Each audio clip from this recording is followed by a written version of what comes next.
Hello students, welcome to my YouTube channel ideal study channel. एक बार फिर से आप सबका स्वागत है। पिछले क्लास में हम लोग मिस्र की सभ्यता को समाप्त करके एक नई सभ्यता अर्थात पाठ के तीसरे चैप्टर मेसोपोटामिया की सभ्यता के बारे में अध्ययन शुरू कर दिया था। इसके इंट्रोडक्शन के बारे में वीडियोज बनाया भी गया है।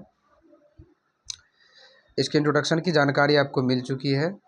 मेसोपोटामिया सभ्यता विश्व की सबसे पुरानी सभ्यता मानी जाती है और इसके अंतर्गत सुमेरियन, बेबीलोनियन और असीरियन 3 सभ्यताएं आते हैं।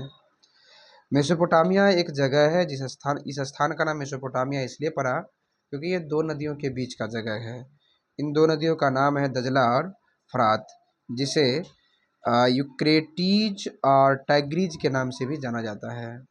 यूक्रेटीज और टाइग्रीज के बीच के स्थान को जो है मिस्र की सभ्यता के मेसोपोटामिया की सभ्यता या मेसोपोटामिया के नाम से जाना जाता है। ये जो है दजला और फरात नदी के बीच का भूभाग है। आप मैप आंसर में एक बात को और ध्यान रखेंगे, मैप का यूज अगर चाहे तो कर सकते हैं। मैप का यूज समझने के लिए भी आप कर सकते हैं और आंसर राइटिंग के समय भी यदि मैप का यूज करते हैं तो ये एक बेहतरीन उपाय होगा। तो सुमेरियन सभ्यता के बारे में हम लोग पढ़ रहे थे। एक और क्वेश्चन यहाँ हुआ था, क्वेश्चन काउंटर क्वेश्चन, कि सभ्यताओं के आविर्भाव या जन्म में नदियों का महत्व क्यों बढ़ जाता है। तो नदियों के महत्व बढ़ने का मुख्य कारण ये है कि नदी घाटी का योगदान जो है किसी भी सभ्यता के पनपने में सबसे अधिक रहा है, या यूँ कहे तो किसी भी सभ्यता का जन्म ही नदियों से हुआ है। इसके कारण जो है वो हम बताए हुए हैं। तो सभ्यताओं के पनपने का मुख्य कारण नदी घाटी इसलिए भी था क्योंकि उन सभ्यताओं ने जो बस्तियां बसाई थी, जो झोपड़ियां बसाए थे, उन झोपड़ियों को वो गीली मिट्टी का लेप चढ़ाते थे और गीली मिट्टी जो है उसे नदियों से ही प्राप्त होती थी। इसके अलावा पशुपालन जो करते थे उनके जीवन यापन या उन्हें पानी पिलाने के लिए जो है नदियों के किनारे बसना एक उचित उपाय था या ऑप्शन थे। इस सब के अलावा आदि मानव जब खेती सीख गए और खेती करने लगा तो खेती की सिंचाई करना या उसमें जल देना ये नदियों से ही बेहतर हो पाता था।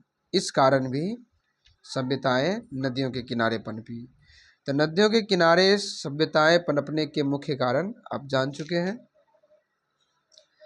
सुमेरियन सभ्यता के आरंभिक शहर के बारे में भी पिछले वीडियो में बताया गया था आपको। उरनगर, किशनगर, निपुरनगर, एरिक एरिड, लगाश, निशीन, नीनिवे, इन शहरों के बारे में बताया गया।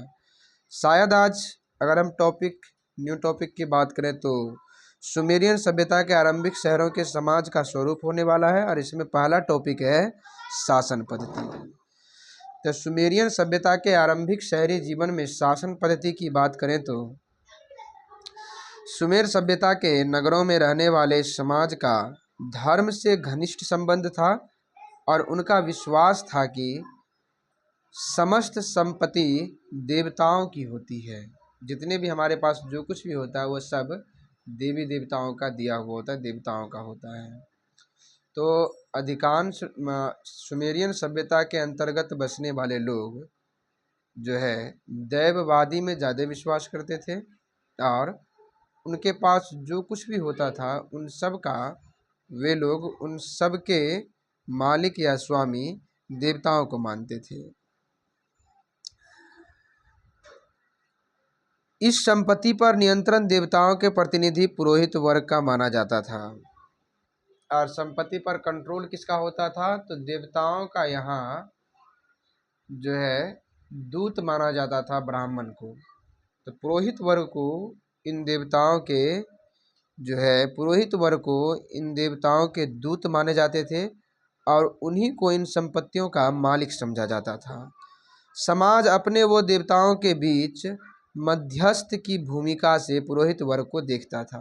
अर्थात मेसोपोटामिया की सभ्यता जो है पुरोहित वर्ग को इस नज़र से देखता था कि अगर देवताओं को हम तक कोई उनकी बात पहुंचाए या हमारी बात को कोई देवताओं तक पहुंचाए, मतलब देवता को आम आदमी से, आम आदमी को देवता से जुड़ने का माध्यम पुरोहित को ही मानते थे।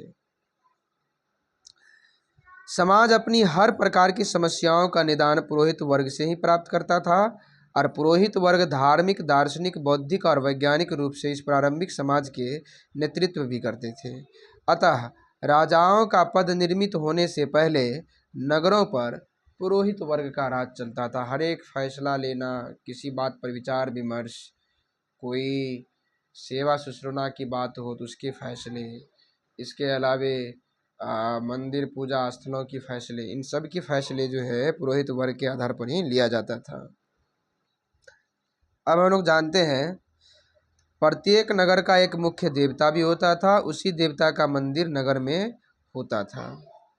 उस विशेष मंदिर का पुजारी ही नगर का राजा होता था। तो पहले राजा का प्रचलन नहीं था, राजा के प्रचलन के बजाय प्रत्येक नगर में जो उस नगर के ब्राह्मण या पुजारी होते थे वही उस नगर का राजा होता था और प्रत्येक नगर के लिए एक फिक्स देवता हुआ करता था और वो देवता जो है उस नगर के राजा, वो देवता, उसी देवता के नाम पर उस नगर में मंदिर हुआ करता था और उस देवता की ही उस मंदिर में पूजा होती थी और उस मंदिर के जो पुजारी हुआ करते थे वे पुजारी जो है समस्त नगर का राजा होता था। मतलब उन्हीं की बात और उन्हीं की फैसला सर्वमान्य माना जाता था। नगर राज्य परस्पर अन्य कारण के अलावे प्रमुखतः नहर एवं नदी के जल हेतु संघर्ष करते रहते थे। बाहरी आक्रमण से रक्षा करना, कर वसूलना, व्यापार का प्रबंध करना राजा का कर्तव्य माना जाता था। राजा को देवता के प्रति उत्तरदायी भी माना